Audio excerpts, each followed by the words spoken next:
Pagdating ni Jesus sa pampang, nakita niya ang maraming taong nagtitipon doon at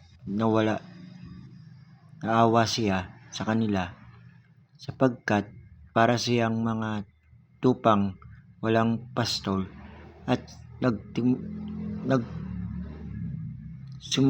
siyang magturo sa kanila ng matagal ng humahapon at lumapit sa kanya ang mga alagad at sinabi, "Nasa ilang na lugar tayo at lagpas na ang oras.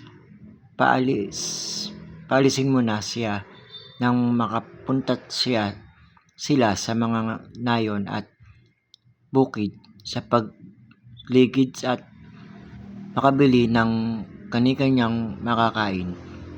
Ngunit sumagot si Jesus sa kanila, "Kaya ang nagbigay sa kanya ng makakain, sinabi naman nila, at kami pa pala ang magbibili ng tinapay, 200 denaryo, di ba? At bibigyan namin sila." Ngunit sinabi nila, "Ilang tinapay meron kayo? Sige, tingnan nyo." At pagkatingin nila ay kanilang sinabi, 5 at may 2 pang isda. Kaya inutos niya sa kanila sa paupuin ng grupo-grupo ang makapal na tao sa berdeng damuhan at naupo silang grupo-grupo, tig-100 at tig-50.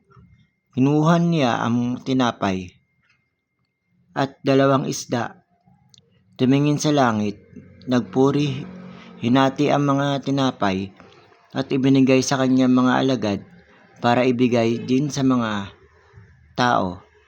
Gayon din naman, hinati nila ang 2 isda at kumain silang lahat at nabusog, at itinipon niya ang mga natirang pira-pirasong 12 punong basket, ang mga piraso ng tinapay, pati ng mga piraso ng isda.